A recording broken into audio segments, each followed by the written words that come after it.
ada sih kenapa? Open group tapi nggak open dari ibu. Oh di print. Penting.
Sisanya sambil diaduk ya.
service. Nah, lead service ini bisa diterapkan pada industri-industri kayak di jasa. Untuk apa? Untuk ngilangin pemborosan dan juga bisa ningkatin nilai bagi pelanggan, bagi user. Lalu apa sih yang biasa lead service ini lakukan, yaitu pertama identifikasi dari value yang butuh, apa yang benar-benar dibutuhkan sama pengguna laporan keuangan tersebut. Terus kita baru hilangin pemborosan yang bisa nggak nambah nilai dari suatu jasa itu. Lalu dari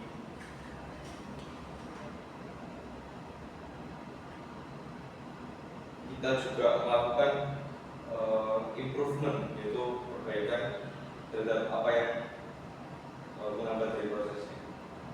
Nah, untuk yang dapat dihindari adalah membedakan front office dan back office, lalu standarisasinya biasanya kurang, lalu mengeliminasi target activity, terus juga bisa assume dari problemnya itu apa sih, kayak seperti saya bilang. Nah, yang bisa dilakukan adalah pahami bagaimana biasanya demand-nya dalam customer, jasa yang ditawarkan itu bagaimana di pasaran. Lalu membedakan antara value dan demand, karena kan kalau di industri jasa demand itu sangat berpengaruh terhadap value, juga terhadap apa yang kita bisa tawarkan. Juga analyze dari data-data yang ada.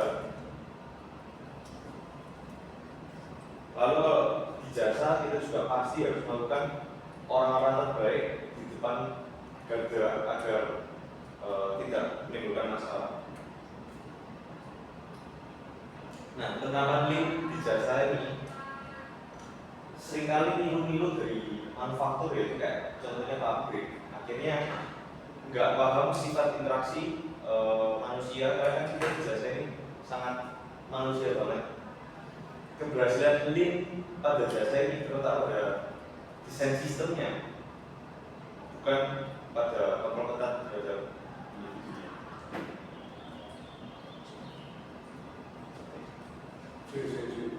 Saya mau mendengarkan kamu itu kan yang sudah orangnya sudah sosok-sosok lupa dan yang ngangkat. Saya pesan aja, karena cukup banyak tentang topik ini. Namun saya minta kamu semua nanti di UTS siap-siap dengan memberikan contoh, ya, yang kamu harus cari aplikasi link, ya, itu di Indonesia. Saya akan tanya dan kamu siap ini, ya. Saya bocorin dulu, ya. Lalu teman-teman dikasih tahu semuanya. Saya pilih tahu, cari orang, sehingga kamu betul-betul nanti lebih merasakan sebetulnya link itu konsepnya bagaimana. Ya. Karena menurut saya ini cukup banyak chapter tentang link ini, ya. Nah, semua yang tentang link ini nanti tak kejar ke dalam.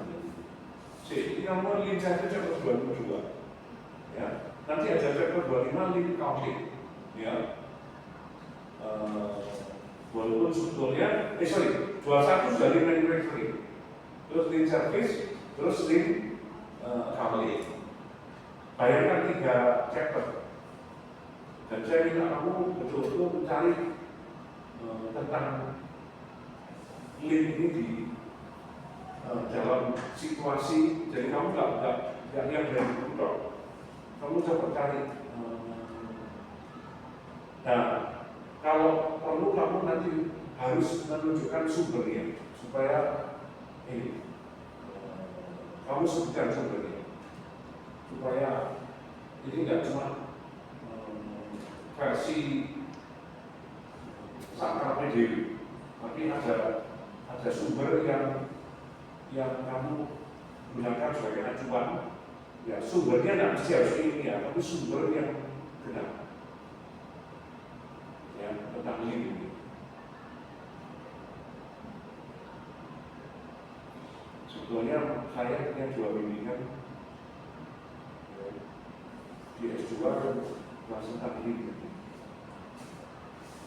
Saya tahu apakah itu mestinya juga sudah diupload di jurnal, cuma saya tidak tahu kamu punya kesempatan untuk bisa download atau kamu punya sumber yang lain. Nah, kalau ceritanya di sana itu juga dia membahas tentang link. Kalau akasik ini dua-duanya, karena dua-duanya itu sebetulnya sampai hari ini mereka itu masih jadi karyawannya Sampurna. Itu di Sampurna. Ya. Nah, saya senang. Ya sorry saya ngomong. Saya senang bimbingan saya itu tidak, ya. Ini kalau saya cerita gini juga tahu ya. Saya adalah orang yang lebih mendorong mahasiswa untuk menemukan keberartian, ya, di dalam risetnya itu karena dihubungkan dengan, ya, profesionalisme aplikatif, bukan berurusan dan ambisi dosen yang dia punya proyek yang sifatnya ini akademis. Ya, saya sudah dapat beberapa testimoni, tapi sampai hari ini, ya, para dosen itu masih menggunakan mahasiswa, ya, sebagai joki. Betul. Orang ini enggak, saya ini ternyata dikagami dengan dosen ini. Karena tulisan saya dan sebagainya, tapi tiba-tiba ternyata itu dipakai untuk proyeknya sendiri.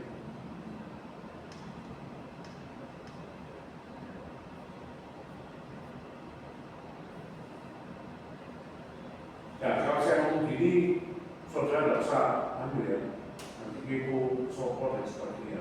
Tapi kalau saudara nanti banding juga pasti akan melihat istilahnya dosen yang tulus dan dosen yang sebelumnya, ya, memanfaatkan mahasiswa. Karena bagi saya kalau kita bicara tentang riset, alangkah baiknya riset itu sesuatu yang bisa dimanfaatkan oleh mahasiswa untuk dia sebagai seorang profesional. Berapa banyak yang mau jadi akademisi, ya, yang mau, ya, pakai itu tadi. Ya. Hanya karena itu tadi, ya, saya lebih mengarah ke aplikatif daripada itu sebetulnya, karena itu bermanfaat daripada bikin hal yang sifatnya akademis tapi tidak ada gunanya untuk aplikasi. Ya. Istilah saya itu memenuhi ambisi, ya, akademisnya orang-orang. Tapi hari ini saya belum jadi banyak.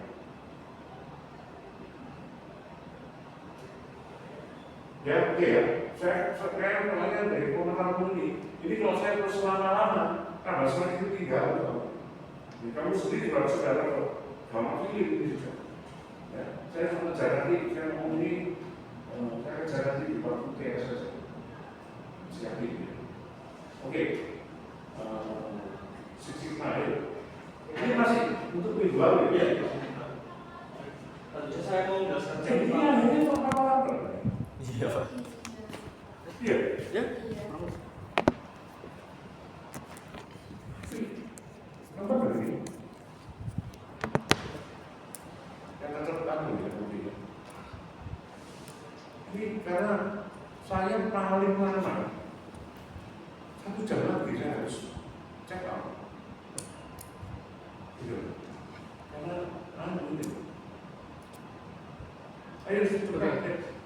Ya Six Sigma ini depannya kalau di buku ini langsung ngomongnya itu kalau menjelaskan awalnya digunakan itu untuk mengurangi cacat produksi yang awalnya dari 33.000 per juta jadi 3.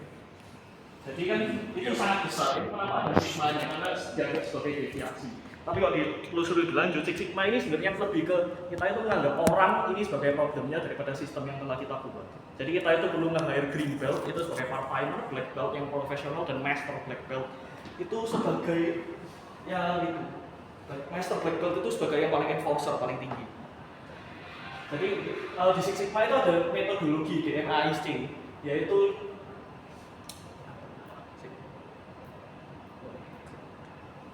define, measure, analyze,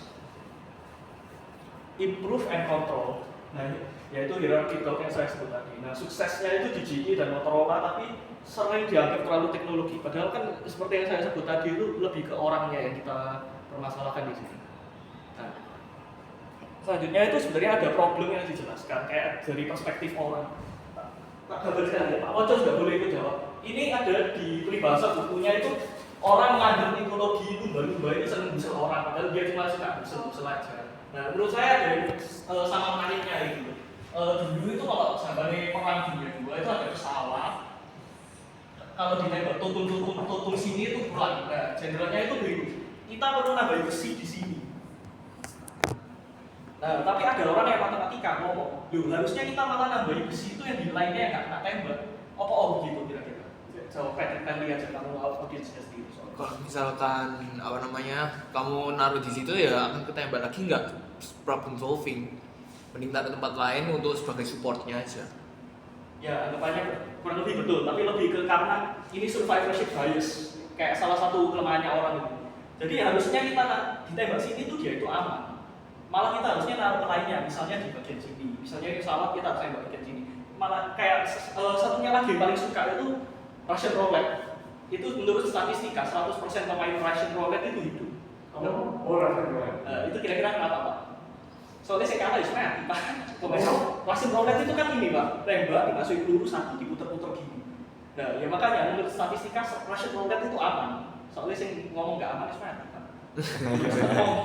Iya benar-benar. Ya itu yang mau saya tambah kayak dari peribahasanya itu. Nah, terus kalau actions to avoid itu jangan cuma kayak tadi manufacturing dan logistik saja. Nah, unless you can measure the potential improvement, kan kita nggak guna kalau kita nggak bisa kira-kira outcome-nya itu seberapakah improvementnya. Be wary of losing the innovation edge. Ya kita kalau sudah punya inovasi ya kita jangan malah menekan yang tadi itu. Tadi itu sebenarnya yang black belt dan master black belt itu untuk menekankan apa itu kan? Environment control itu ya sing audit. Ya. Itu supaya menjadi satu di organisasi, bukan cuma orang ini toh. Nah, orang ini pensi atau pergi lah ya, anggapannya wis bubar. Gak jadi dalam environmentnya. Nah, actions to take itu link the Six Sigma projects to business strategy. Terus be patient. Tidak langsung kita bisa dapat Six Sigma itu bisa langsung klik gini dari 66.000 gagal defect-nya jadi 3. Yes. Jadi Six Sigma itu mengurangi defect-defect tadi, tapi kalau kamu hanya melihat semua masalah itu jika satu-satunya alatmu itu palu, semua masalah jadi dilihat kayak palu. Jadi kamu cuma pakai satu perspektif aja, jadi dangkal dan sempit gitu. Udah itu aja sih. Kalau ada yang saya salah boleh langsung gitu. Atau dibenerin. Saya kalau tanya ke kamu, Ya. dengan caramu yang berupaya kreatif untuk menggunakan Six Sigma, saya mau tanya, sebetulnya secara ya filosofi apa sih hebatnya Six Sigma yang pada satu masa itu menjadi seolah-olah ambisi dari banyak ini. Apa yang kamu bisa ini? Mau singkat aja. Nanti boleh komentar ya, komentatornya cuma satu tok bukan Iya. Ya. Ayo dia dipikirkan.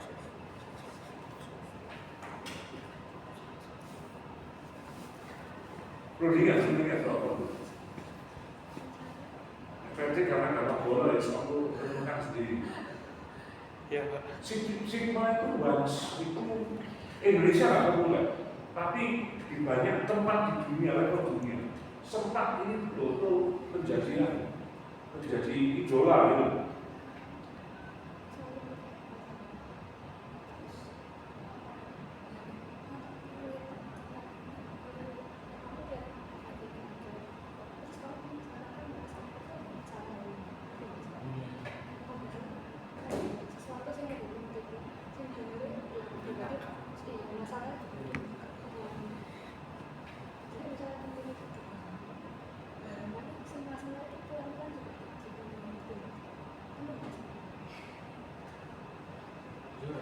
Aku bingung.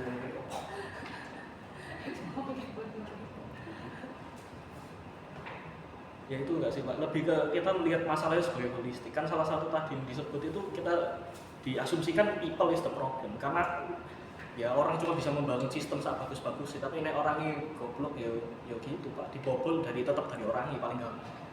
Kayak kita tidak cuma lihat dari satu perspektif kok gitu. Kayak komentar ini, kalau kamu cuma ada palu ya semua jadi palu. Saya mau nanya dulu, kamu bisa bayangkan nggak, mengapa kok ada sik-sik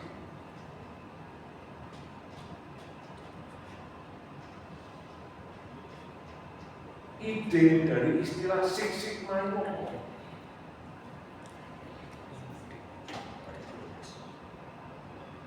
Terus gak apa-apa, kalau perlu browsing mau tanya oleh aku ingin tahu jawabannya kayak apa.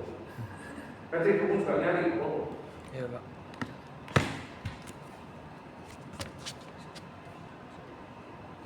Six Sigma itu kalau di Indonesia itu ya, nggak sempat lahir sudah hilang popularitasnya. Tapi menurut saya ada sebabnya.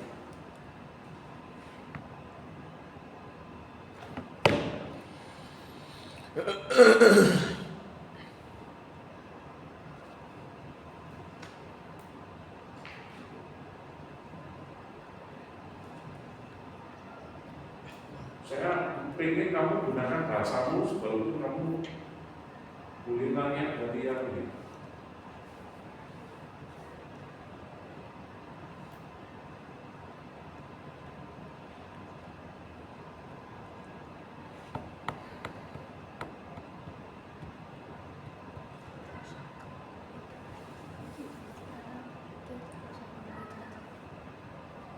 Itu sih perspektif.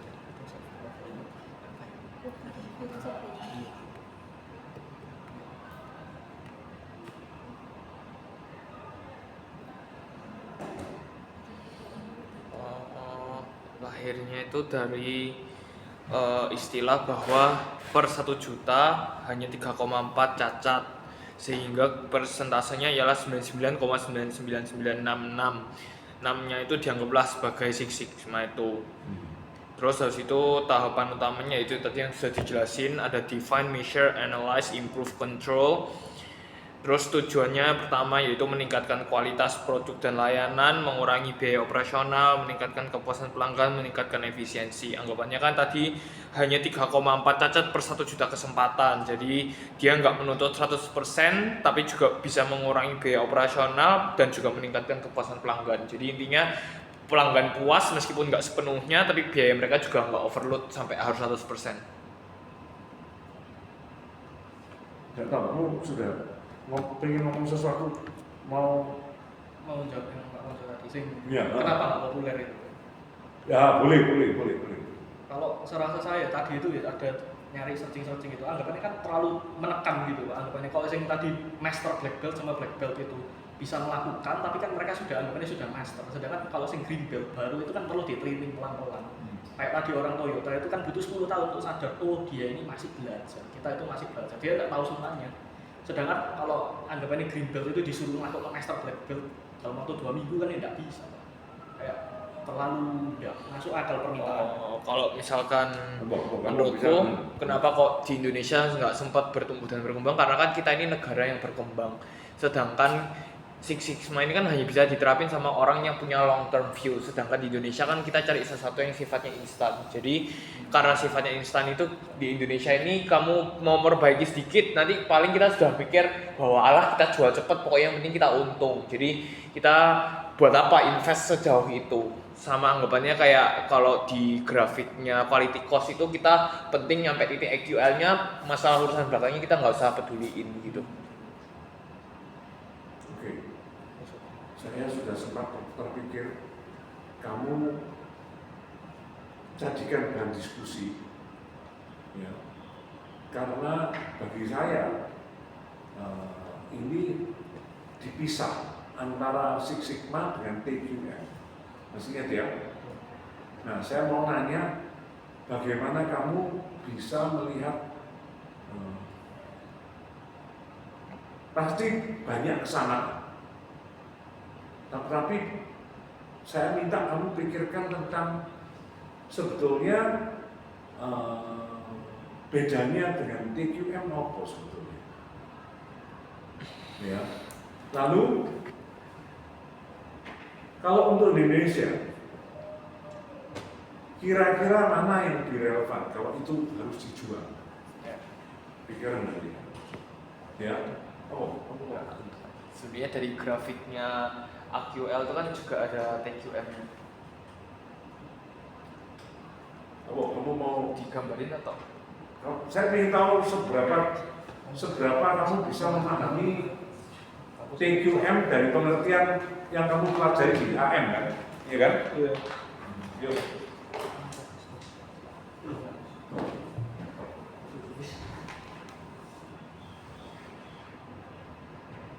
Saya ingin saudara itu waktu belajar di kelas itu tidak, walaupun saya tidak menduga ini, harus saya ini.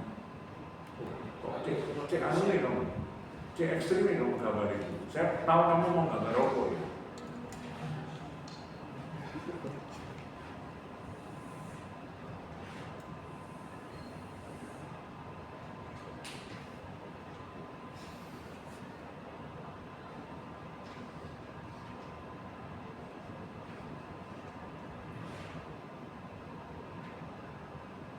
Jadi kan kalau misalkan kita AQL itu kan penting pokoknya kita nemu di titik ini, kita short term bahwa kayak tadi dijelasin di Six Sigma bahwa anggapannya pokoknya 3,4% itu sudah masuk kadarnya oke.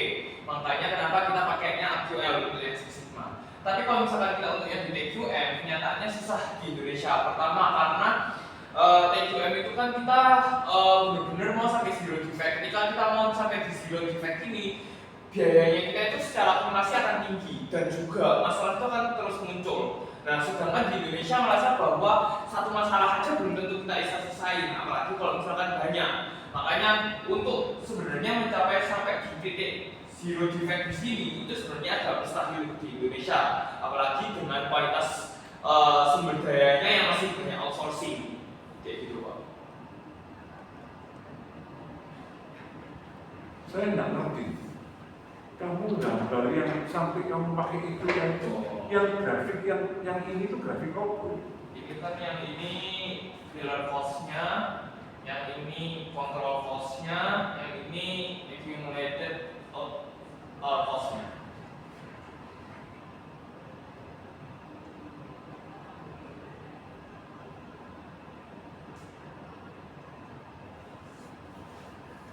Karena bapaknya kita semua bermula dari masalahnya tinggi karena kontrolnya kita rendah. Terus dari situ kita naikin kontrolnya supaya filler cost-nya ketemu titik AQL ini. Terus dari situ kami seiring berjalannya waktu karena kita tetap mau menolkan, jadi kontrol cost-nya harus tetap dinaikin supaya filler cost-nya bisa sampai 0 di titik ini. Gambarnya nggak kayak gitu. Kamu ya, saya mau kamu kecampur-campur soalnya. Ya. Sorry, cerita hapus ya. Iya, enggak apa-apa. Ya. Gini, kamu nanti jaga. Ya. Kalau yang konsep EQL itu dia mencari kombinasi bahwa yang ini itu adalah grafiknya failure cost, yang ini justru grafiknya control cost, sehingga waktu total cost itu ada seolah titik optimal, yaitu di titik ini. Ini kan kombinasi gabungan antara yang ini dan yang ini. Ngerti ya? Makanya EQL-nya itu di sini, bukan titik potong ini. Sebetulnya, kamu lihat yang benar, ya. Ini konsep EQL yang kamu menganggap ada titik optimal. Padahal kenyataannya kamu hampir betul ini, tapi kamu nulis gambarnya keliru, yaitu gini, ya. Failure cost, ya, itu begini. Tapi control cost itu tidak, ya, tidak begini. Control cost itu sebetulnya adalah, ya, dia pada titik tertentu, kalau dia di manage dalam titik yang betul-betul nol, ini kan berarti zero defect, kan ya? Itu dia di sini, somehow dia, ya, turun, tapi, ya, karena ini naik, tapi pada titik tertentu dia kan juga naik, sehingga secara total cost yang paling rendah itu adalah waktu di titik nol. Saya tidak bisa gambarkan dengan tepat, tapi kamu nanti lihat dengan semua, nanti akan tergambarkan bahwa karena total cost-nya itu nanti akan gini, ya. Berarti kamu yang paling murah itu adalah di titik nol, waktu zero defect. Sehingga mengapa orang memilih zero defect? Karena dia ada paling murah cost of quality-nya. Konsepnya gitu. Tapi ini adalah konsep zero defect yang tidak sama dengan EQL. Ya. Gambar itu hampir betul, tapi tidak seperti begini. Ya. EQL itu adalah yang di sini, kombinasi yang punya pola ini. Sedangkan untuk ini, untuk apa? Untuk yang zero defect, itu grafik control cost-nya itu tidak begini. Grafiknya itu adalah dia pada waktu titik zero itu dia paling rendah juga. Terus dia naik, lalu turun lagi. Jika waktu dijumlah grafiknya gini, ya kayak kamu gini, ya, yang kayak kamu gini ini betul. Tapi itu paling rendah yang di sini. Ini punyamu ini betul. Ya, cuma ini kan penjumlahan antara ini dan ini, gitu, betul ya? Tapi ini bukan EQL. Ya, saya harus luruskan itu karena ya betul, tapi ya nggak betul, gitu, ya. Oke ya. Nanti kamu cek nanti, ya. Jadi EQL-nya itu ini EQL-nya itu ini, gitu, ya. Bukan ini. Kalau kamu lihat ini gini, titik terendahnya di sini pun itu tetap lebih tinggi daripada yang di sini. Ngerti ya? Maksudnya di situ. Semoga kamu paham. Nah, kalau kamu di level S1 sudah lumayan bisa memahami ini, itu menurut saya, ya, itu sudah bagus karena saya melihat jarang mahasiswa mendalami quality cost sampai memahami bedanya EQL dengan zero defect tadi. Nah, saya cuma ngasih pancingan, ya. Saya cuma kasih pancingan supaya kamu nanti renungkan, cari logikanya, ya. Waktu orang Indonesia setelah lebih ngerti tentang zero defect, Six Sigma tidak lagi menjadi ideal karena dia tidak sehebat zero defect.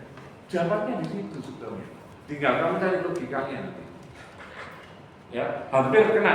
Waktu dia jelasin itu hampir kena. Ya, tapi saya ulang lagi.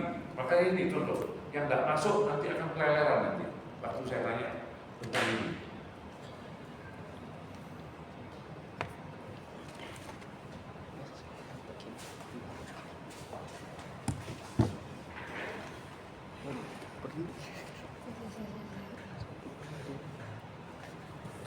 Ayo silakan.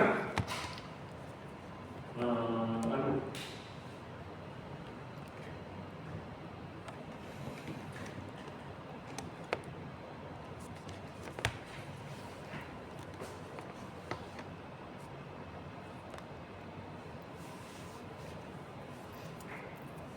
Kemudian selanjutnya ada loop. Mati. Bye. Nanti. Tolong.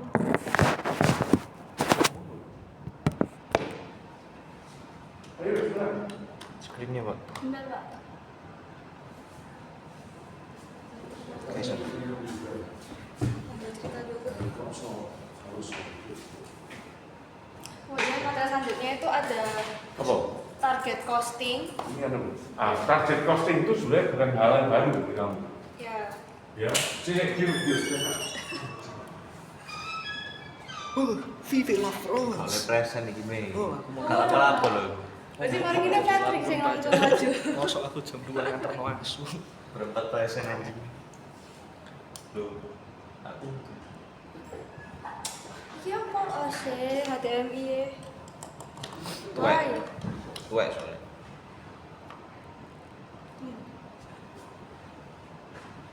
Wis apet kono ngamuk wis aku sing presentasi kono iku campur-campur, Pet. kono iku. Ayo cok taruhan sampai di akhir ngono, gambar kayak ngono. Komplain ae kono wis aku sing present. Sorry, Ta. Ini Pak Oco yang paling benar. Aku gak belajar materi iki. Hah? Jadi lek ngambang ya wis tak akoni ngambang aja dia betul. Aduh, aku yo Aduh. capek. Aku belum turu, Mas. Aku Aduh. capek. 4. Kamu jangan ngeluh James, saya juga lebih parah.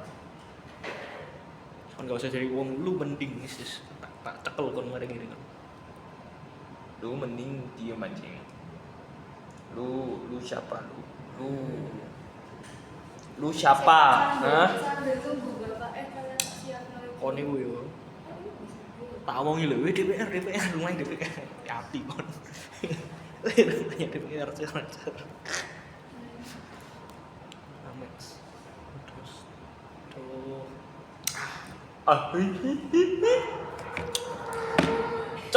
Cok, saiki handphoneku gak bener-bener kan isine game, Bang. ya sama gak usah main game kamu sebesar kok. Main game terus. Mana apa? Oh, enggak download. Cok, liatin lah coy sini. Rusak kan judi online. Lihat coy.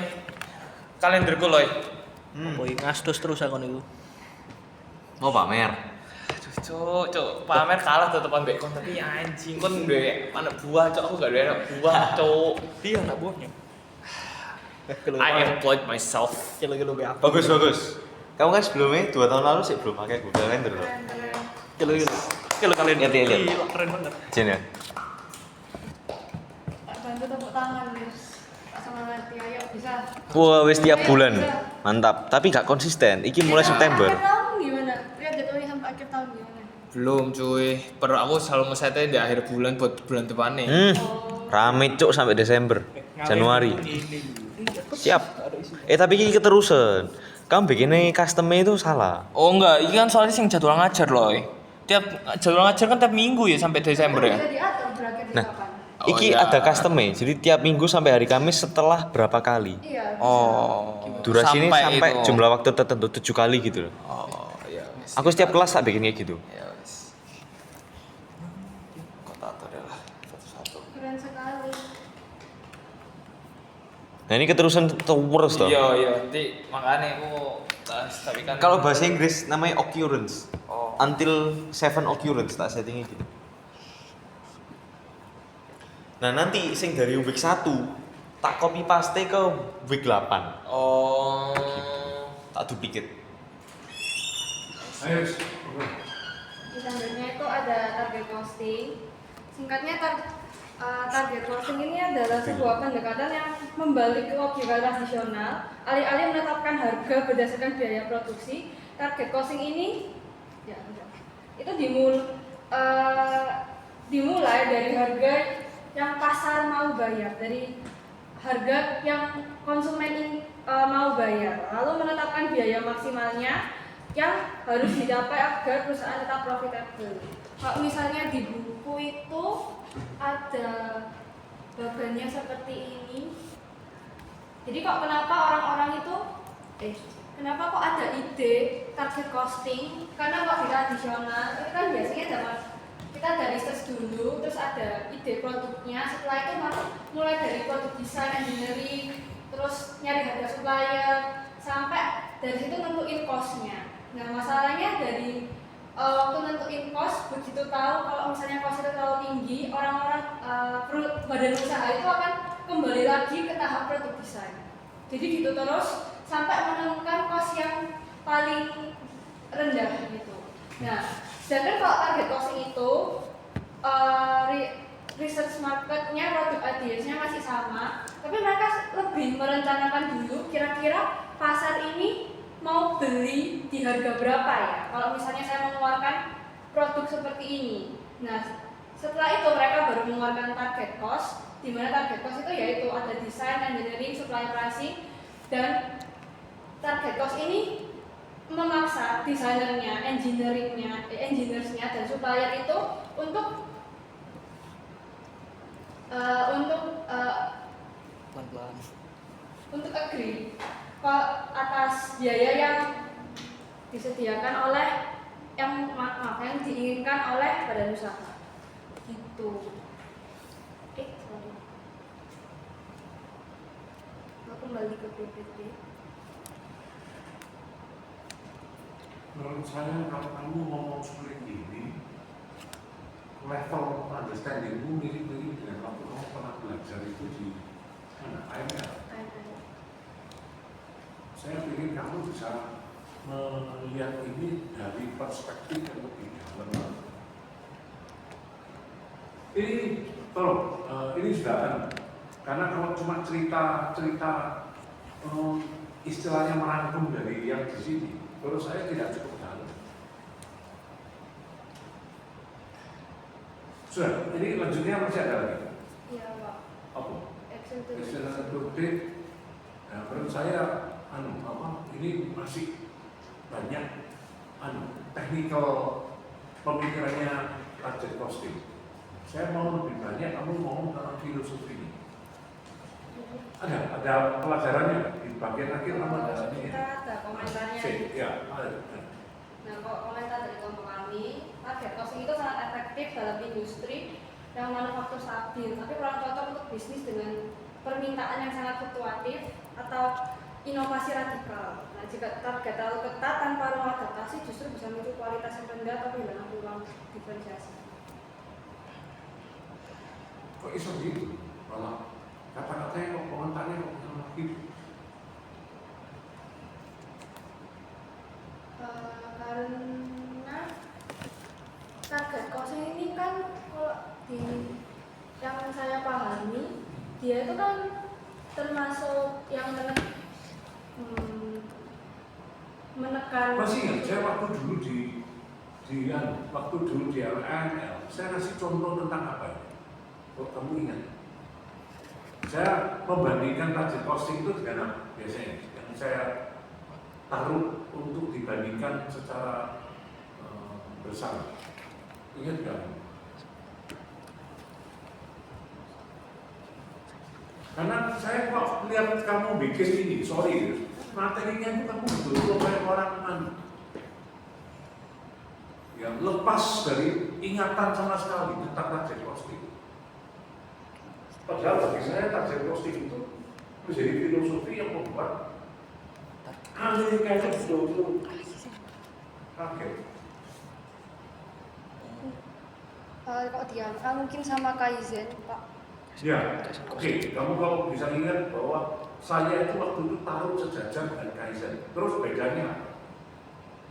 Waktu itu saya padahal menjelaskan itu di level AML masih tidak sedalam yang saya harapkan kamu belajar di sini.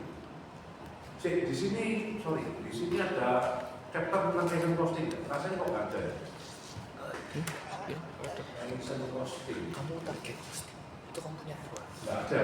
Antara cost, Yang ada mana cost target base, Ada sebabnya. satunya itu cost tambah markup jadi selling price. Sing satu nih, itu kamu tentuin target price-mu dulu, kamu tentuin gross profit margin yang kamu mau, baru Chris, kamu sana. kamu jualan, kamu kalau mau ngomong supaya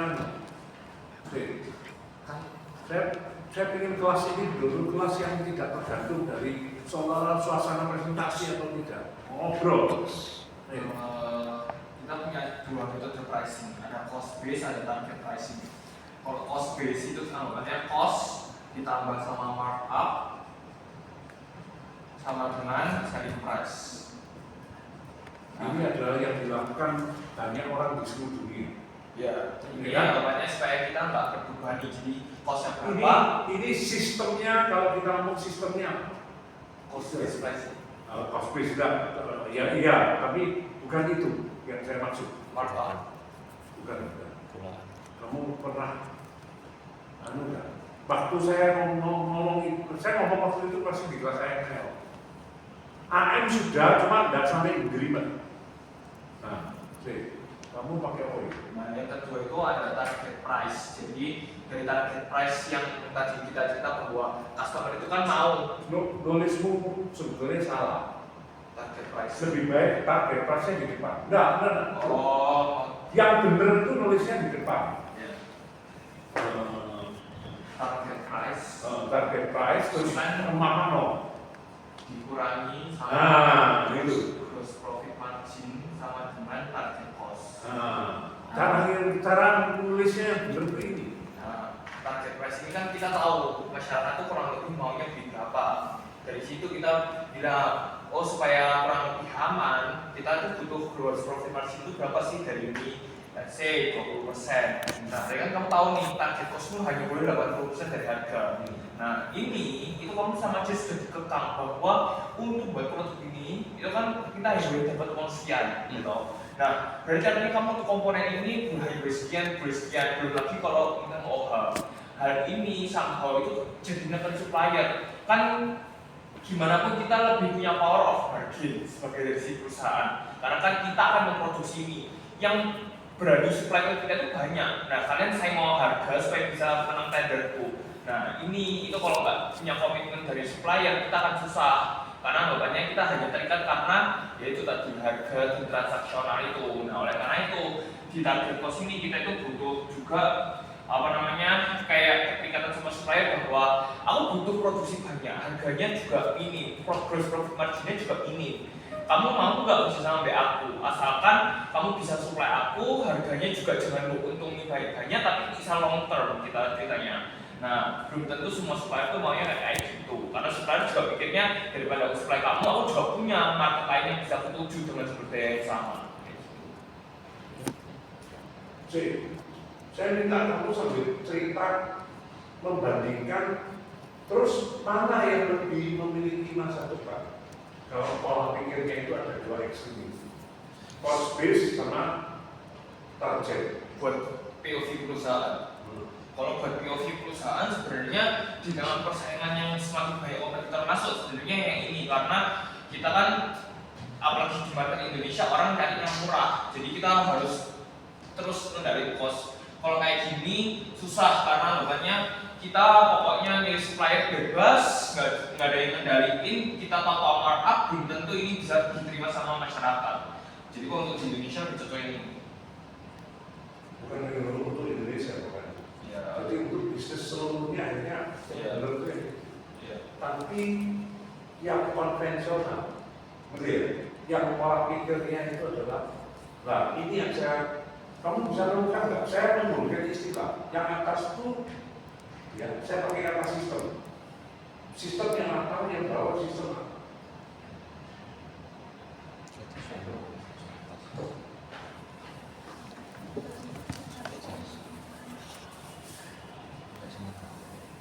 Sebetulnya ini adalah salah satu filosofi yang membongkar pola pikir bahwa bikin produk itu jangan pernah pakai cost base lagi. Hari ini tuh orang bisnis masih berpikir cost base.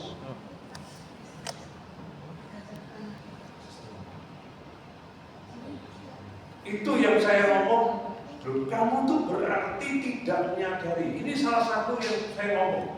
kalau kamu nanti bikin project untuk kamu aplikasikan, ini salah satu yang kamu bisa aplikasikan. Cuma memang ada cumanya. Apa? Kamu Apa Japanese target costing ini? enggak. Ya memang yang nemu itu adalah orang Jepang. Lagi-lagi Toyota. Ya. Tapi sekarang kalau kita sudah paham ini adalah the best, ya, business idea in, gitu, make your product, ya, itu pasti, ya, terjual. Karena kamu sudah bikin produk itu sejak awal, itu sudah memikirkan marketnya. Kamu bisa bikin produk hebat, tapi kamu tidak pernah bisa mengendalikan bagaimana marketmu, ya, akan beli. Kalau kamu pakai yang di atas, yang konvensional. Tapi yang ini kamu sudah sejak awal sudah mikir.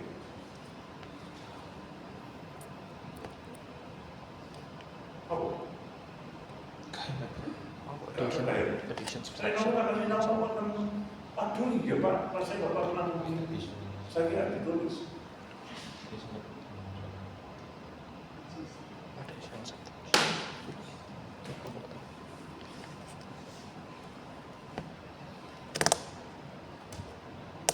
Itu aja. Yang di atas itu adalah bisnis yang push system. Kamu tuh memaksa market untuk terima punyamu. Padahal yang kalau di bawah apa? Full system. Kamu yang memastikan dulu di market posisimu.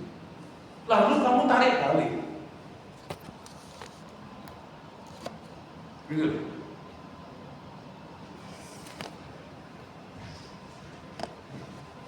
Kamu kan nggak bisa nge-push demand. Market harus memenuhi berapapun yang kamu bikin karena kamu memaksa market sekian. Kamu yang ini kamu sudah nge-set dulu market itu mau harga berapa. Jadi kalau kamu bisa bikin produk dengan spek yang benar sesuai dengan market butuhkan, harganya juga harga segitu. Ekstrimnya itu kamu tidak akan bikin produk kalau nggak kena target costing.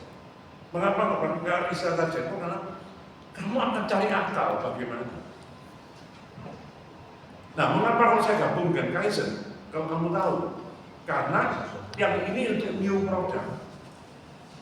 Kalau Kaizen itu untuk apa? Yang sudah available, Apa? yang sudah berkelanjutan. Existing product. Kalau kamu mau bikin produkmu yang eksis ini sekarang ini dengan harga yang lebih murah, tapi performance yang sama, kamu melakukan Kaizen. Atau kamu harga yang sama, tapi ya fungsinya lebih bagus, feature-nya lebih bagus. Itu Kaizen.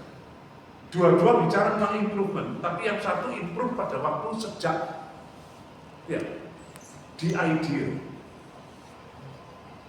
Makanya kalau saya ngomong itu sama dengan konsep yang dalam hidup. Saya ngomong kalau kamu pengen punya anak hebat, hari ini sejak awal kamu mikir targetmu anak itu begitu tuh, kamu sekarang kayak apa gitu? Ojo sembarangan jatuh cinta. Jatuh cintanya itu melek, bukan merem. Nanti waktu jalani meremuk. Yang repot itu kita itu waktu jatuh cinta merem, waktu jalani melek, nyesel begitu.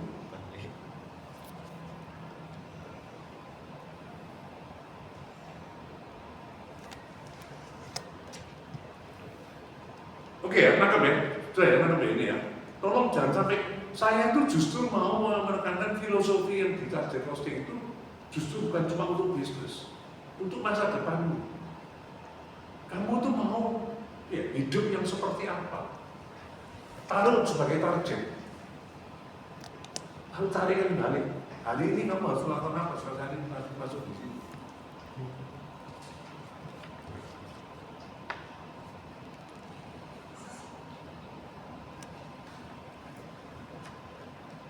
Ya wis oke.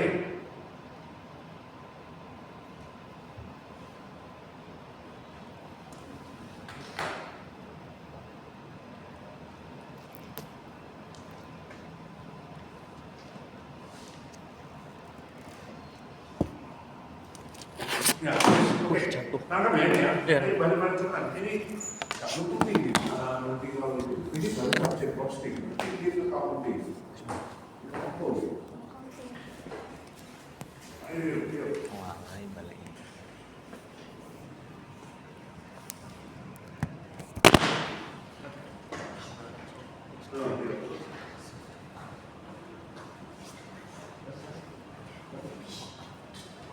Oh, jadi sekarang kali sampai dulu. Apa?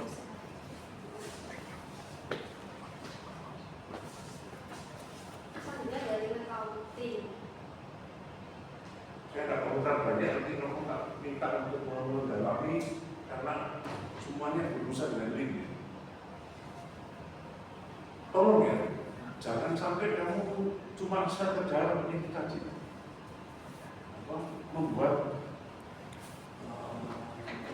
rangkuman, tapi kamu nggak paham. Nah, kamu coba bayangkan, mengapa kok kamu bisa menyebutkan menggantikan standar costing dengan value stream costing? Ya apa itu bisa?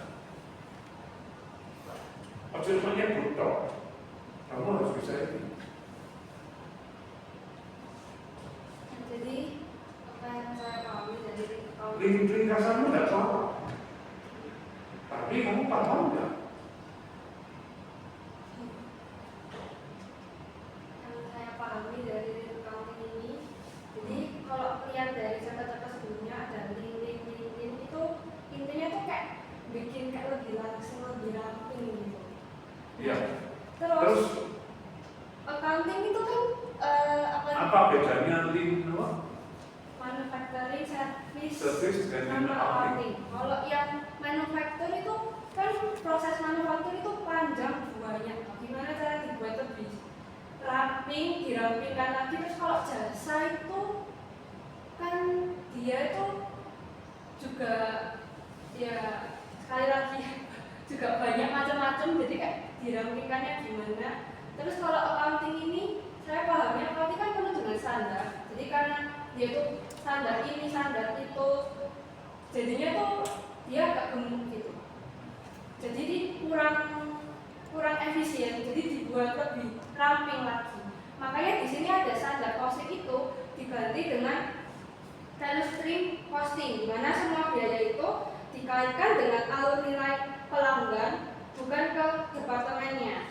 Terus laporannya itu juga disederhanakan, yaitu ke mingguan, dan sehingga lebih mudah dipahami oleh manajer operasional. Tujuannya itu bukan kontrol, tapi lebih ke pemberdayaan pengambilan keputusan yang cepat. Karena kalau misalnya lagi-lagi kalau misalnya accounting pakai penulisannya pakai standar ini, jatuhnya tuh manajer operasionalnya yang nggak belajar accounting bingung cara baca laporannya gimana, dan bisa membuat pengambilan keputusan itu jadi lebih lama. Gitu.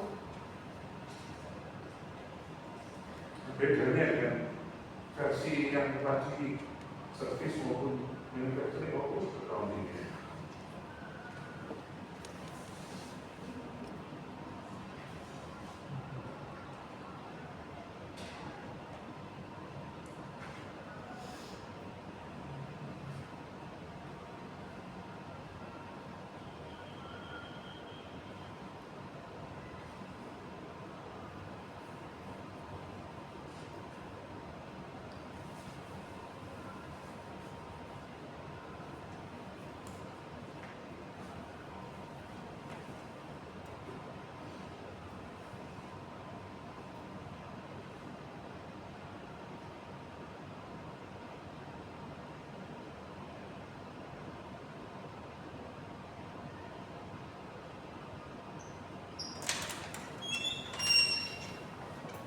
Kalau dari yang saya pahami, bedanya bedanya yang manufaktur, servis sama accounting ini, kalau manufaktur itu kan lebih ke proses produksinya. Terus kalau misalnya servis itu dari seberapa cepat bisa sampai ke pelanggan. Kalau accounting ini lebih ke sistemnya gitu Pak, sistem akuntansinya. Ya siklus akuntansinya. Malah salah kamu siklus Oh, akuntansi. tidak salah. Saya menetapkan. Cok ngawur kan.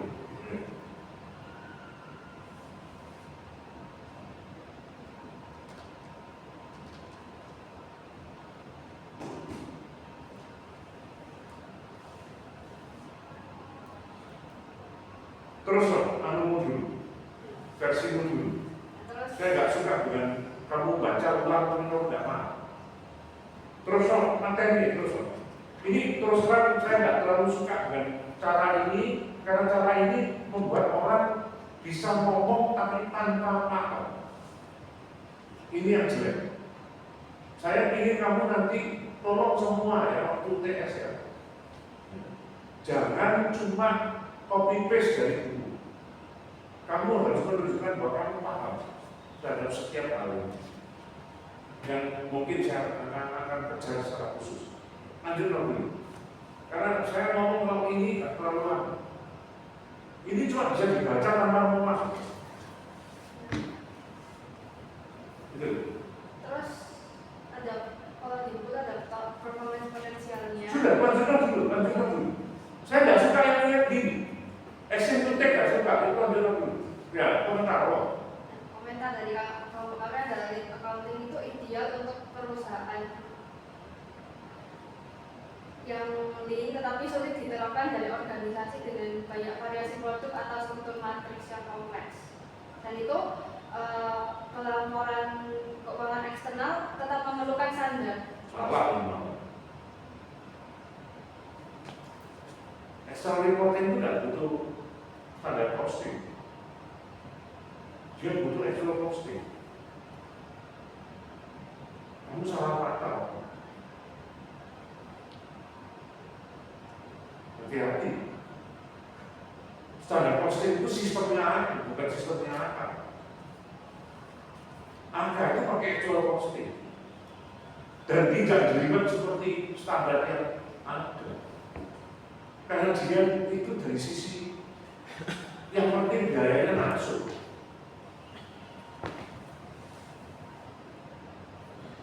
Biayanya dialokasikan untuk produk mana aja nggak peduli.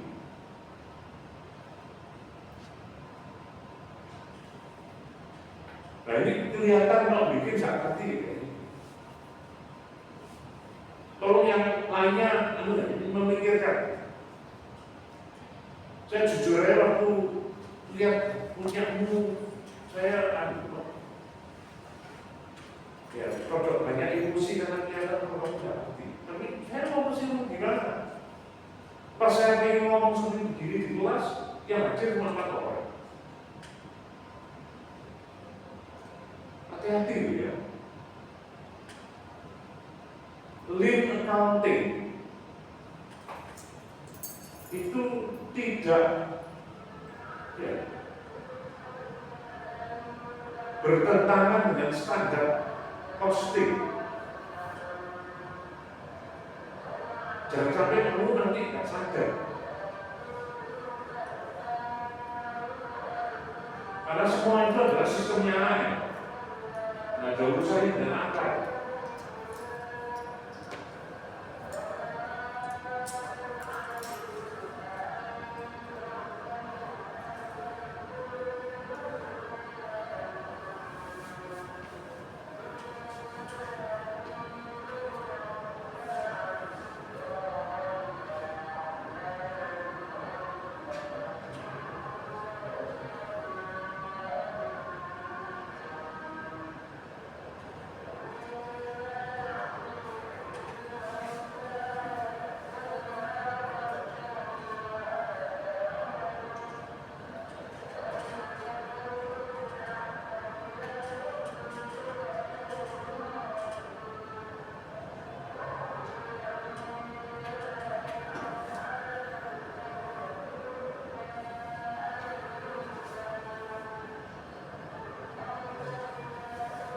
Iya.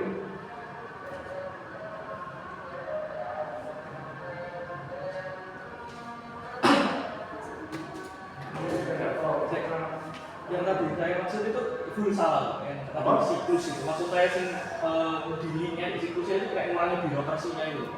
Karena depannya kan Karena necessary. siklus akuntansi itu berurusan dengan orang-orang. Itu bukan siklusnya. Kalau kamu pakai istilah yang mungkin lain, mungkin lebih masuk akal. Karena yang kita ngomong ini adalah AN. Kamu harus sadar, AN itu sistem yang sangat berbeda dengan AK. Ojo sampai kamu belajar AN sejauh ini, kamu mesti berpikir bahwa itu sistem yang jadi satu, nggak iso. Gitu. Dan hari ini sorry, bahkan kamu belajar siapu pun lebih didedikasikan untuk angka. Walaupun sia itu harus melihat kebutuhan dari manajemen.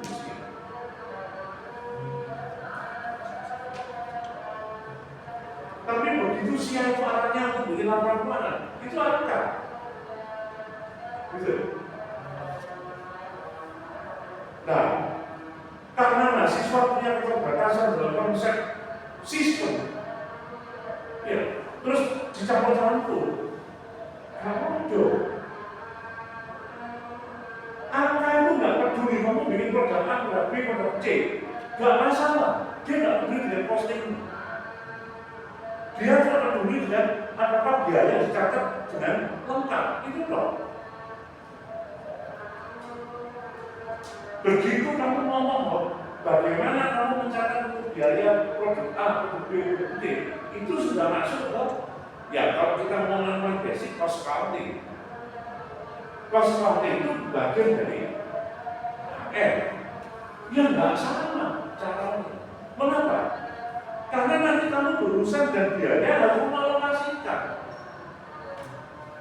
Lah kalau kamu mengalokasikannya nggak benar, distorsi semua costing.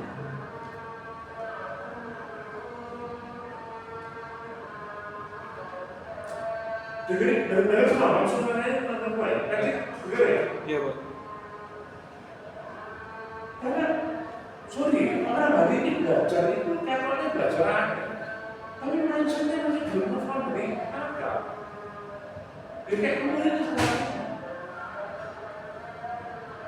salah satu yang saya kerosot itu tetap gak banyak.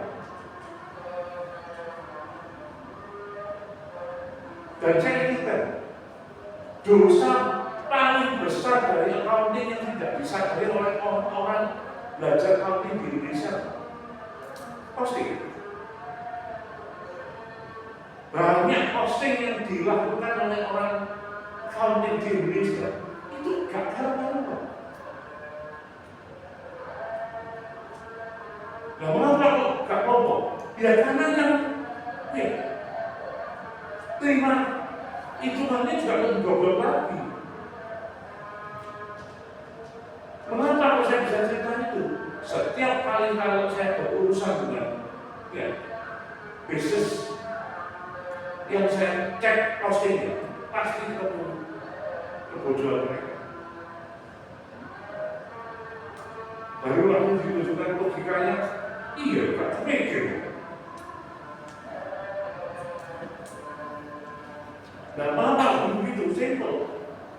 Karena sebetulnya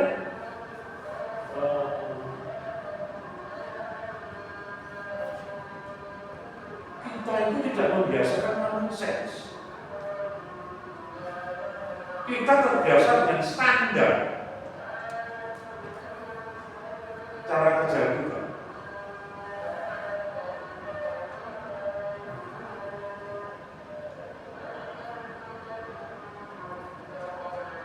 Jadi saya aja.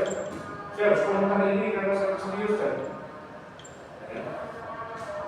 Saya tidak tahu apakah saya nanti harus diskusi lagi waktu masuk setelah UTS sekarang jawab akar-akaran. Salah satu yang saya mau ingatkan itu terutama di kuliah terakhir sebelum UTS itu, mindset AM itu gak hilang, gak ada sih. Kamu belajar itu cuma itu nanti sampaikan kalau kamu di grup hari ini Pak Monco tentang mindset AM yang tidak terdistorsi oleh akal. Terus yang kedua adalah ya bisnis, orientasinya itu bisnis.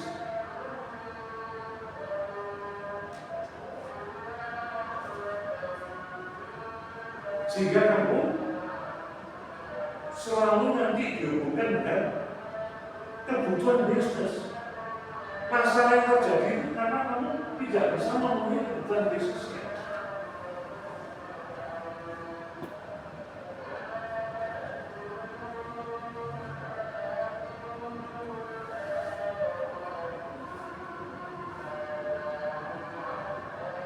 Kalau saya lanjutkan yang ketiga, tetap kamu kalau perlu memahami detailnya.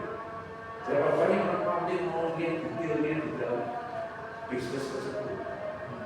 Karena kamu sudah terpapar pada ya, sistem itu ya akal. Kamu berpikir waktu bikin laporan keuangan ini, sehingga kamu pakai ilustrasi pusat transaksi. Karena kamu berurusan dengan mencatat transaksi sampai nanti keluar laporan keuangan. Itu sih pusat transaksi.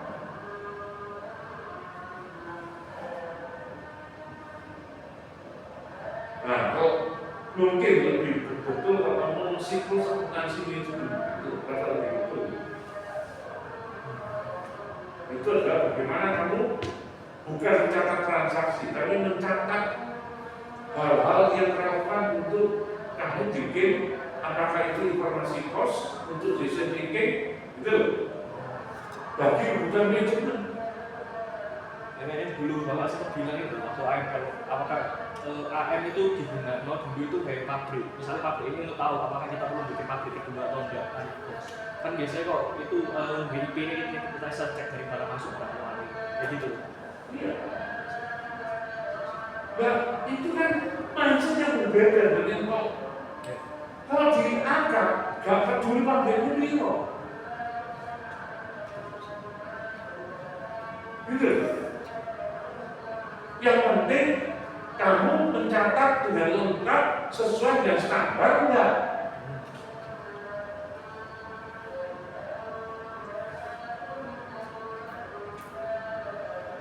Kamu bisa bikin harga kamu dewi. Ya, yang penting nanti dikalikan kuantitas yang ada, keluarlah sales. Total biaya kamu gak peduli gimana caranya kamu ya. Yang penting total biaya kamu bisa kumpulkan, betul? Masukkan sesuai dengan standar.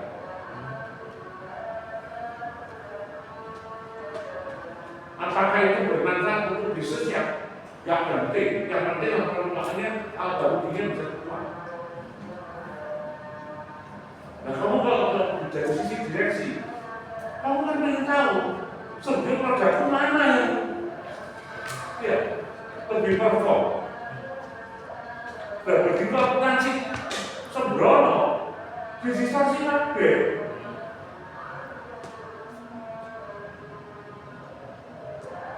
Saya itu di bagian ya, penghujung dunia ini menyadarkan tentang konsep AM yang benar tentang kasarannya itu jangan kamu dulu itu cuma lulus tok. Kamu belum betul-betul menjiwai AM, gitu. Nah, kesempatan terakhir ini kamu disadarkan tentang itu. Yang untuk kamu bisa kenal itu, kamu nggak berdiri sendiri, kamu perlu kolaborasi. Gitu, maksudnya itu.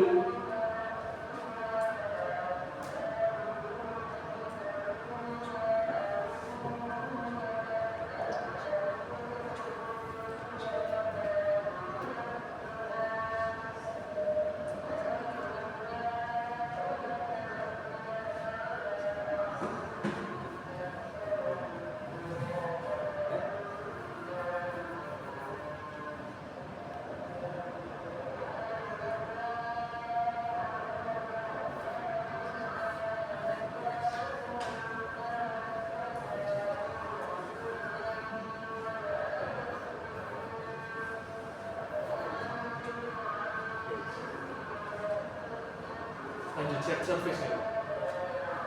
Wah, Tak lanjutin shared service. ya, kita lagi. Ini saya lagi beres kuliah. Ini kok hari apa ya? Ya itu hari berarti. Di presentasi sendiri terus direkam oleh terus kasih di karena udah kayak diskusi. Presentasi sendiri bisa. Ya saya ikutan. Ya, shared services ini anggapannya itu kita mengkonsumsi multiple function, fungsi beberapa, kita kalau bisa jadi satu. Kalau yang di buku itu paling cepat Sebetulnya kalau saya ngomong, shared service ini pun juga ya, berhubungan dengan link. Ya, kemudian itu berhubungan.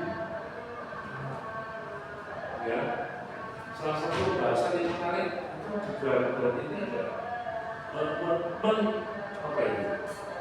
Mengoperasionalkan link bangsa kita. Jadi kamu harus mengerti.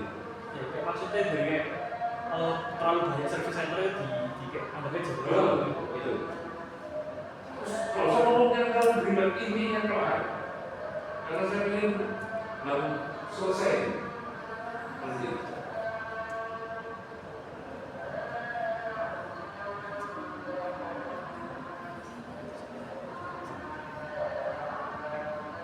dari maksudnya shared service ini ya seperti saya bilang tadi beberapa yang kalau bisa jadi satu kita jadi satu. Yang biasanya yang saya paling tahu itu biasanya itu kalau di AI itu kan kita butuh data center. Dan kalau data center itu pakai listriknya besar. Nah, karena itu biasanya dipindahkan kita menggunakan cloud server, kita pakai yang listrik biaya listriknya itu lebih murah. Biasanya saya ngertinya kayak gitu ya, kayak shared services-nya gitu. Yang belum pakai offshoring juga sama Ya, aja. sudah ada benarnya. Saya kalau pernah komentar nih tambah macet lagi, bodoh lagi, terus dulu ya. Kecuali kalau macet mau komentar, ada komentar enggak? Kalau yang katanya punya ini, menurut saya ya belum paham betul, tapi ya sudah banyak apa. Cuma saya nggak bisa nanti tadi. Ini tuh pasti berubah dengan itu tadi. Dan ini tadi ya. Ya, oke.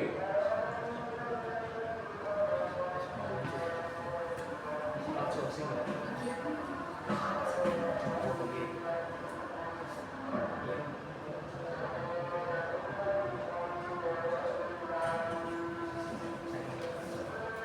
Kalau outsourcing ini kayak di Ubaya, Jadi contohnya apa bedanya logikanya sekarang outsourcing dan offshoring? Karena saya pas baru bahas ini dia di level S2 soalnya.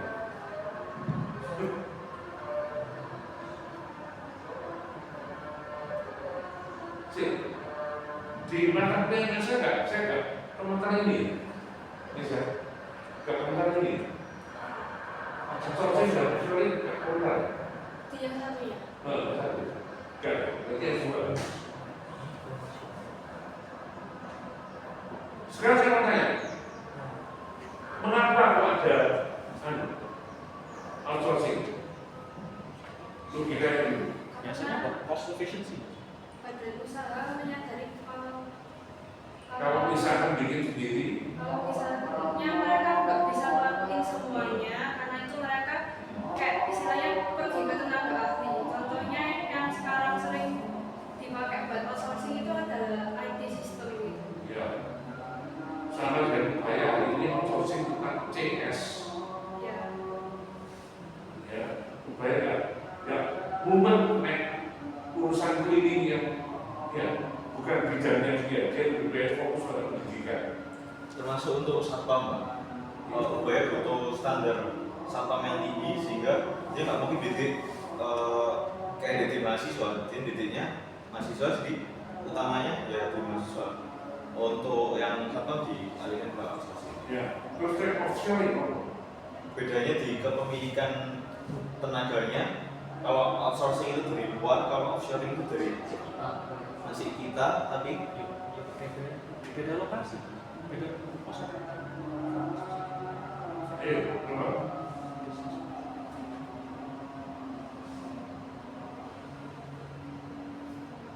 Kalau kamu ngerti ini aja sudah intinya ini sudah kena.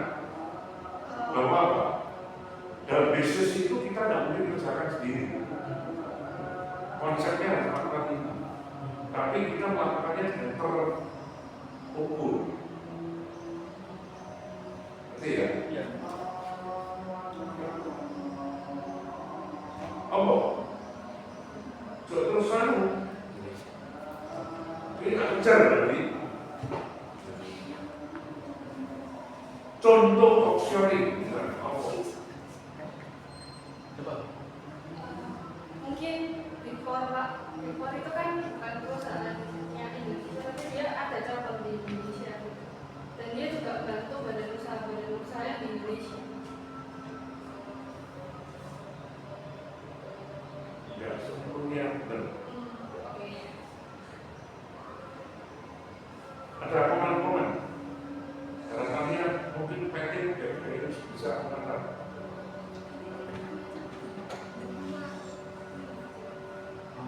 Kayak tadi kata-katanya Indonesia itu kan tentang internasional ya.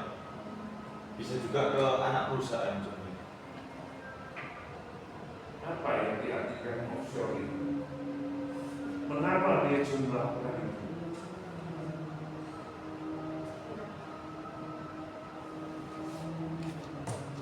Pikiran siapa tahu nanti akan kembali ke Contohnya kalau offshoring itu jadi kita masih pegang kendali atas perusahaannya, tapi cuma bedanya ialah kita nggak produksi di main home di home base-nya perusahaan gitu.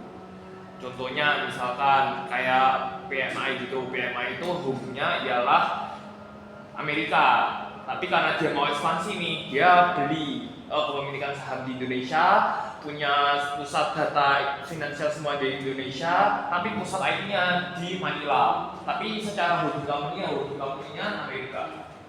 Itu contoh offshore. pertimbangannya kenapa? Karena Kalau sudah menuju ke yang betul, cuma penyebabnya karena kalau misalkan Sampurna melakukan itu karena pertama kalau dari segi financialnya mereka melakukan itu karena pasar Indonesia itu yang pasar paling besar dibandingkan dari semua pasar yang dihandle sama PMI, dibandingin Jepang, South Asia dan Eropa. Itu pertimbangan untuk finansialnya. Tapi kalau untuk secara manfaatnya karena mereka punya sumber beli komputernya, terus habis itu sama sumber daya manusianya mumpuninya itu lebih mumpuni yang di Manila daripada di Indonesia, makanya mereka milih di Filipina. Tapi kalau secara kontrol dimanapun prospek di Amerika jauh lebih bagus dibandingkan pasar saham di Indonesia. kata kuncinya adalah seolah-olah operasionalnya di banyak tempat yang melewati negara, makanya offshore. Ya, tapi dia tetap yang masih mengendalikan. Penyebabnya kenapa? Ya karena kasarannya ya lebih murah, dan seterusnya. Tapi dia yang masih punya kendali. Kalau outsource betul-betul, ya kita kita beli jasanya dia. Kendalinya sudah berbeda. Gitu. Ya oke, lanjut dulu. Karena mepet tak lagi. Karena enggak nanti dia lupa. Iya. Nah, sekarang ini intinya apa?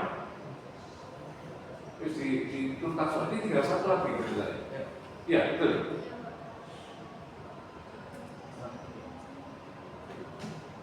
Kamu siap dengan berbagai macam pertanyaan yang lebih mendalam, tapi kamu harus tahu logiknya, why-nya, gitu ya. Ya, saya ulangi lagi, why-nya ini penting. Ya. Cuma sudah dari itu nanti. Ayo.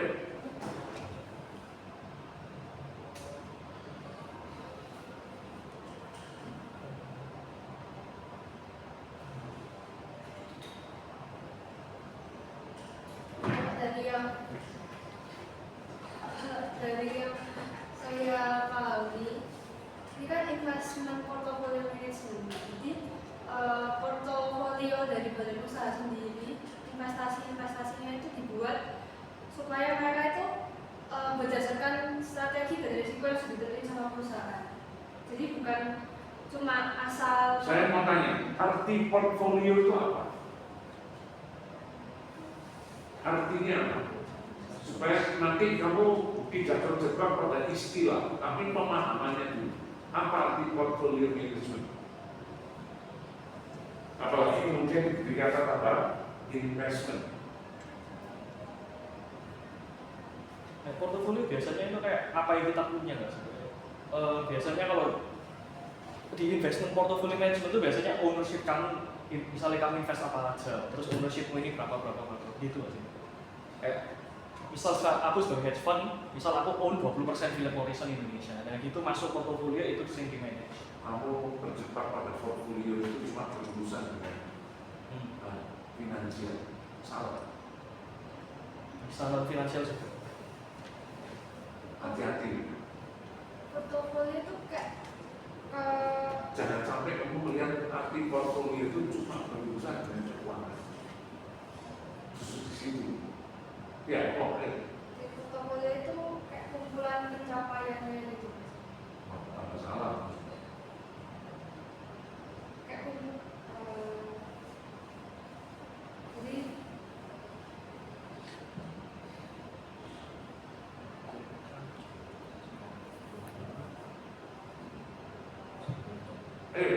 Berarti boleh komentar kalau mau ngobrol. Portfolio itu intinya ialah kumpulan kepemilikan nilai seseorang atau individu atau juga sebuah instansi terhadap barang yang bernilai, bisa dalam bentuk apapun.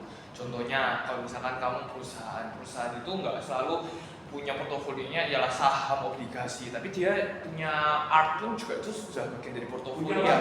Punya art, karya seni yang bernilai juga, itu juga sudah termasuk portofolio gitu. Terus habis itu kalau misalkan kamu sebagai kayak lihat Warren Buffett, oh kelihatannya dia invest cuma di saham, tapi yang perlu kamu tahu bahwa dia itu juga beli misalkan jalur distribusi air, itu termasuk dalam portfolionya gitu. Jadi bukan sesuatu hal yang sifatnya instrumental, tapi juga sesuatu yang mengandung nilai sebagai bentuk diversifikasi dari resikonya itu sendiri. Ya, tapi kenapa? Harus sadari gini. Bisnis itu ada risk, dan kamu harus sadar kalau kamu bisnismu cuma single, riskmu itu ya begitu ada apa-apa habis kamu. Nah, kamu harus membuat risk itu tersebar. Kamu polakan, kamu membuat pertimbangan yang tepat untuk supaya itu saat tadi kalau ada satu jebol, satunya masih nggak apa-apa. Itu kan orang zaman dulu itu paling gampang itu pakai istilah telur. Telur itu kan resiko pecah kan, gitu loh. Jangan kamu taruh di satu keranjang. Kamu harus pintar naruh di banyak tempat. Ya, supaya kalau ada apa-apa nggak kena semua, gitu loh. Nah, itu tidak berarti mesti duit, ya apapun yang kamu berusaha untuk mengendalikan supaya kamu tidak terkena. Itu portfolio, ya. Oke.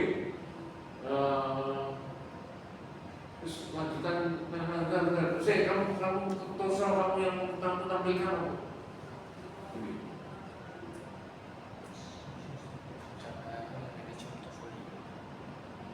Ini terpaksa hari ini saya betul-betul apa yang ada saya pakai persepsinya saya berdasarkan yang ada betul. Ya saya lanjut. Kamu komentarmu apa ya? Ya komentarnya itu ya, meskipun biasanya ini kan kayak tadi itu kayak saya itu Pak, biasanya banyak perusahaan itu terjebak ya finansial, diversifikasi risiko, tapi masih semuanya saham. Ya lah IHSG jeblok kayak saham jatuh semua kayak gitu Pak. Jadi perusahaan itu seringnya, ya itu tadi ya saya terjebak di lebih financial side-nya, sedangkan yang non financial. Kamu salah sekali, kamu berpikir seolah-olah ya karena kamu punya saham 10 macam, kamu anggap itu sudah diversifikasi. Portfolio. Iya, padahal kalau IHSG Ya, jatuh. ya. Gitu, itu bahaya kalau pikir itu. Ya, lanjut lagi. kita nanti nggak ya sorry itu. Dan ini paling sentral mestinya.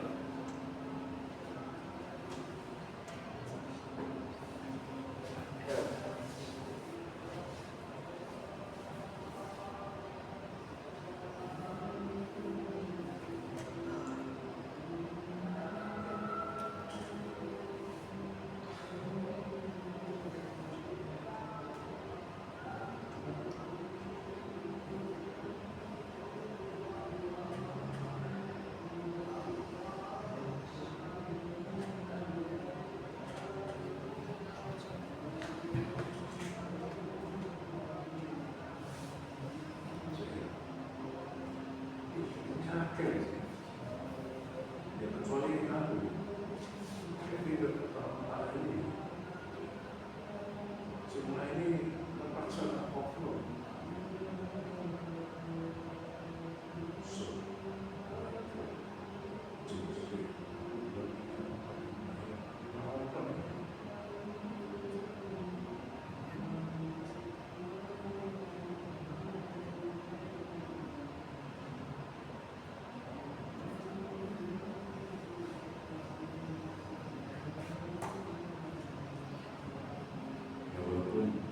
Kalau cuma satu kali juga pokok lah. Bayangkan, ujung gak hadir.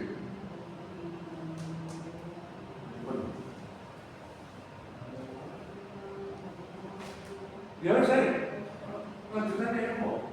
Jadi expense management ini fokusnya pada OHA, yaitu cost drivernya, penyebabnya itu apa? Penyebabnya itu apa? Jadi nggak cuma berdasar angka.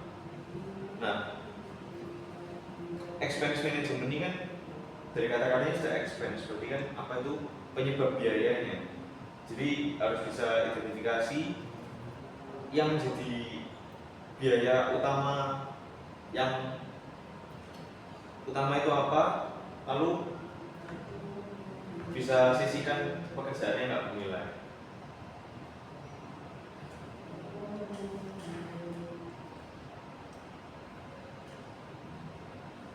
Nah, di expense management ini juga kita harus bisa lebih fokus pada prosesnya daripada budgetnya, karena kan expense management. Lalu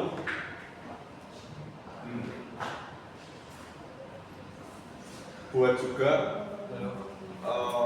peta expense-nya itu gimana, dari cost driver-nya juga, dari revenue-nya gimana.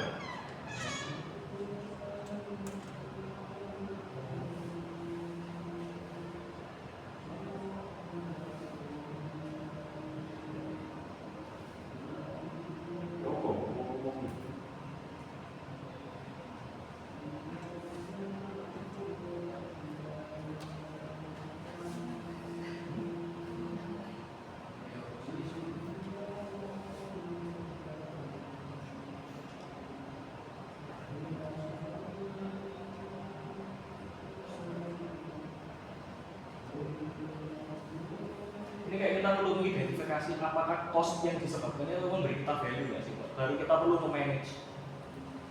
Kayak apakah cost yang kita juga, misalnya R&D. Misalnya kalau kita R&D, kita perusahaan apa dulu? Ya kita perusahaan plastik ya jujur R&D-nya seberapa kita menghasilkan plastik itu mau R&D seberapa. Sedangkan kalau kita perusahaan yang high cutting edge itu misalnya kayak kita Nvidia kan kita sangat butuh R&D sangat tinggi. Kayak kita perlu lihat mana kalian jadi value-nya kita itu. Kalau kita costing mana yang memberi kita value. Sedangkan kalau kita nggak kasih value, misalnya kalau di sini travel expense yang terlalu besar biasanya dipotong. Kayak ya nggak dipotong lah, karena dipotong anggapannya mengurangi apa itu demoralize people itu ya jadi lebih tidak seneng orangnya. Jadi kamu tak kasih pancingan pertanyaan. Sebetulnya mengapa kok ada chapter tentang expense management ini? Mungkin karena badan usaha itu kan tiap kali lihat pengeluaran tuh merasa kok pengeluaran tuh kok banyak ya, jadi kayak berusaha ditekan kayak gitu. Nah masalahnya mereka tuh kadang-kadang salah lihat gitu, lihatnya itu bukan ke bebannya, tapi mereka malah motong anggaran. Padahal anggaran itu kan lebih penting daripada beban-beban yang belum teridentifikasi. Makanya tadi seperti katanya James itu harus identifikasi dulu beban yang kurang berguna, dipotong di manajemen supaya beban dari pengeluaran dari badan usaha ini tidak banyak.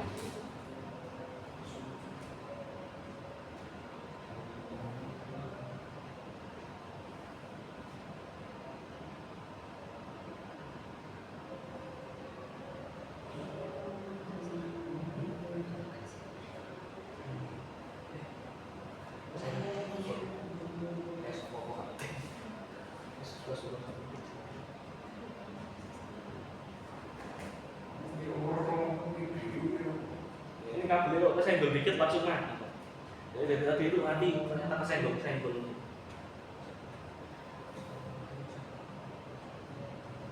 Coba lagi. Saya ingin ada yang mempercayai. Ya. Ada di sini.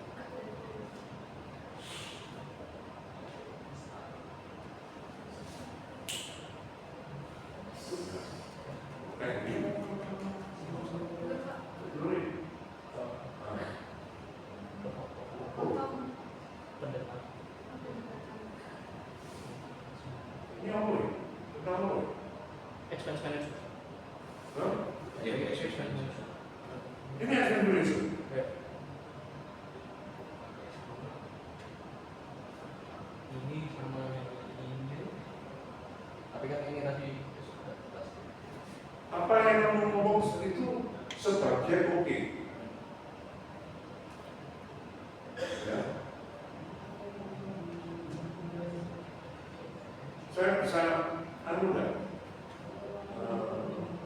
Coba kamu pikir. Sebetulnya expectation ini relate dengan chapter yang mana?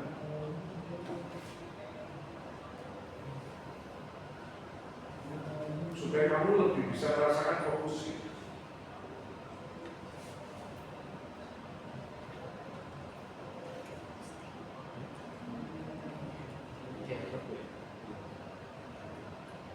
ini bisa nyambung sama lean manufacturing. Oke, masih. Oke, terus satu lagi ya, yang saya sebetulnya sempat ngomong komentar itu waktu di AML lagi. Pakai costing lagi, push pull. Enggak.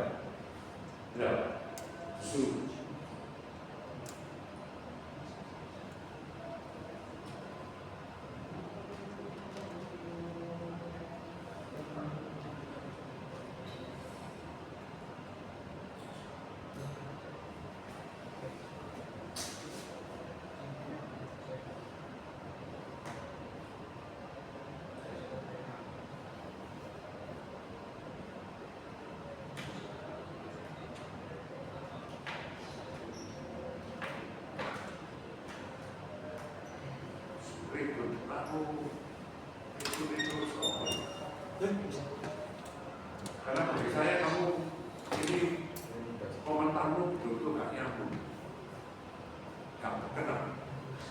Makanya saya mau mancing kamu dengan ini ada hubungannya dengan apa?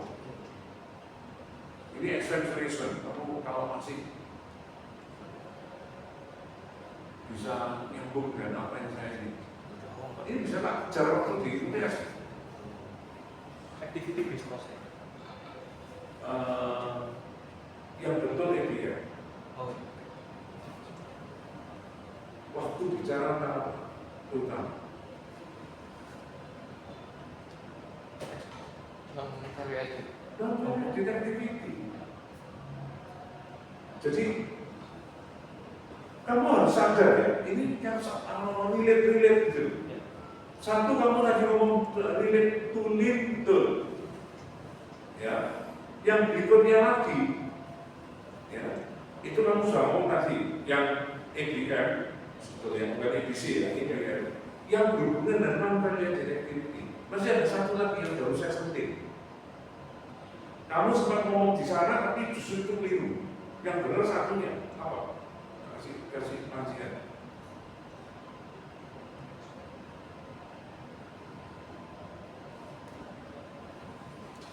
Jadi ini kalau dilakukan dengan dihubungkan dengan yang lain, baru ini menjadi kena.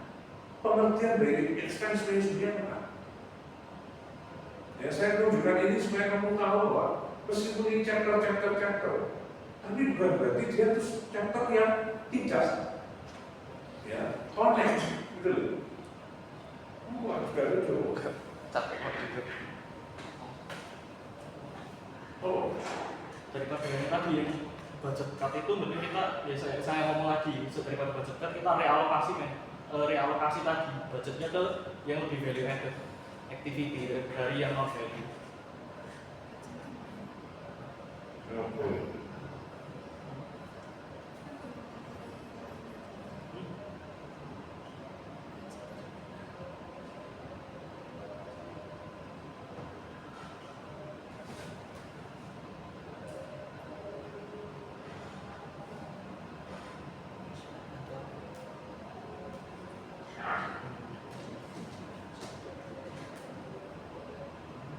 Padahal kamu tadi cuma tinggal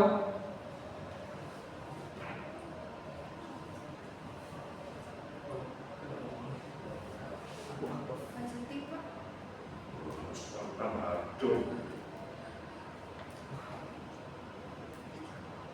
Padahal saya sudah ngomong, tapi kamu enggak connect gitu.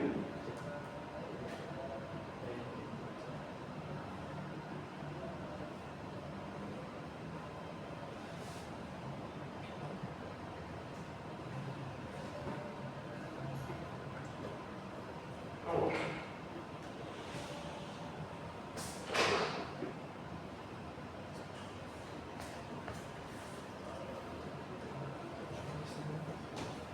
Post recovery berarti itu.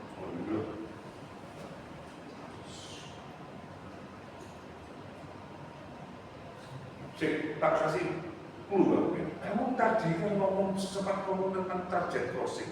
Saya ngomong bukan. Fokus bu. Ya. Oke, apa? Berarti kamu nggak menyadari waktu saya ngomong ini dan ini.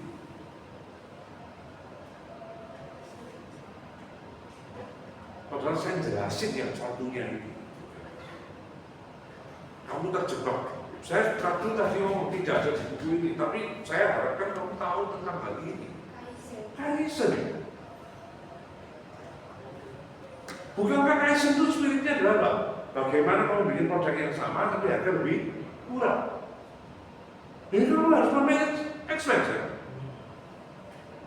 Atau kamu harus fokus pada non-value added ya? Atau kalau harga sama, apa?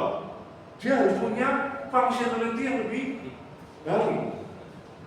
Gitu. Itu semuanya karena unsur yang kita anggap sudah baik masih tetap bisa lebih baik lagi. Cost itu tidak pernah final. Ya. Secara dalam AM, cost itu tidak final. Cost itu selalu ada potensi untuk apa? Diperbaiki, di-reduce, betul. Kalau gak mikir itu, yang penting ikuti standar. Kalau kamu belajar tapi kamu tidak menjiwai, kamu sama dengan cuma ngecek-ngecek toh. Gitu. Saya nggak ingin kamu belajar konsepnya AM itu cuma diecek-ecek toh. Atau terkontaminasi oleh apa?